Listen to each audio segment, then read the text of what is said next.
learning how to do a million things while your hoop is up in the air and you need to contort yourself and smile and roll on the floor and jump up and catch it with your leg is pretty much like real estate, where you're doing a million things at once and remaining graceful and smiling and happy, but also competing at the very highest level that you have inside of you.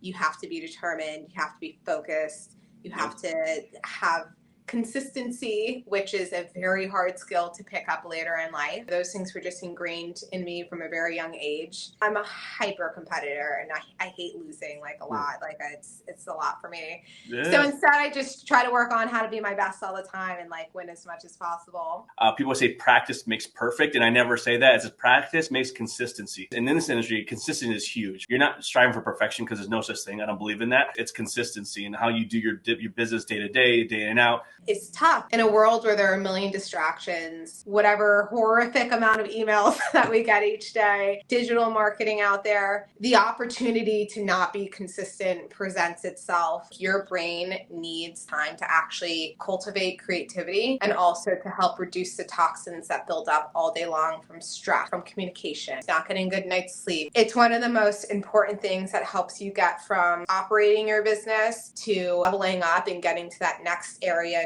in what you want to conquer and what you want to achieve. Otherwise, the granular, nonstop back and forth of our industry will just keep you at one level forever. And so having your own foundation of consistency is what always keeps you going. My motto for my team is keep going, because that's all you can really control. Comparison is the fastest way to take the fun out of life. I don't like social media, so the irony. Let me just come out and say that. I don't like Instagram, period. I think it's unhealthy, and I think it's unhealthy for our society. And I think it's taken us out of being sincere. It's made us less nice to each other, divided people. It's taken a lot of the joy out of just being a human. There is something very special about being able to talk to each other face to face, look up and use our hands, write, say things, versus being like a robot like this. If we use it for better things, I would be happier in general. And so instead, I devised a strategy called the 3 Ps: your profession, your personality, and your passion. So the 3 pillars of your brand. I have all the ingredients to have a strong social media presence, but I hate it. So how can I do this thing that I don't like and be the very best at it without it impeding on my actual life and happiness? And so I created the 3 pillars of the brand. This takes all the guessing game out of what do I post, or who am I, or what am I talking about. People connect most with me about knowing what my actual passions are, who I am versus what I've sold. Or people connect with your passions because at the end of the day, we are people. I think we do well is because we have a passion for this, right? That passion is there.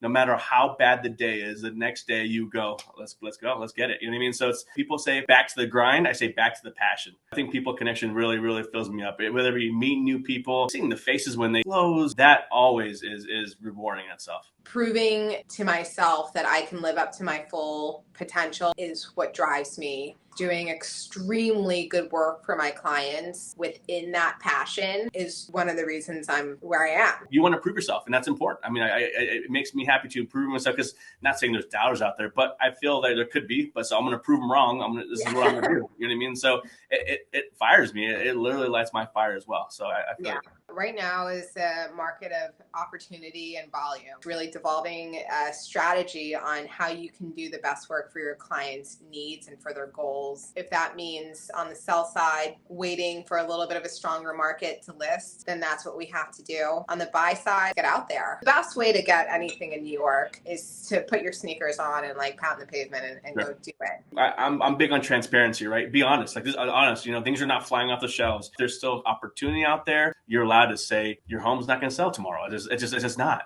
But this is what we're doing. We're doing A through Z to make sure that everyone can see it, all eyes on it. And of course, we're going to price accordingly to what the market's happening now. And obviously, if things should change, we'll let you know right away. I'm going to send you out for all my listing presentations. Done. That was perfect. Real estate is not all just dollars and cents. It's quality of life, enjoyment, it's fulfillment, it's memories, it's family, it's relationships, it's work, living in a neighborhood you love and you had the best 5 years of your life. Sometimes it's not about having that home run. It's about the quality of life and what you want to, where you want to go next. What does that look like? What's your next move? At a certain point, what is time for you? What's a value on time? Our job is to guide. The way the US mind works right now is just largely centered around branding and brand identification. And if you have the business to back it up, because there is no business without the brand and there's no brand without the business. So if you can figure out that equation and get your name out there and have like a track record to match, you'll be a successful real estate broker.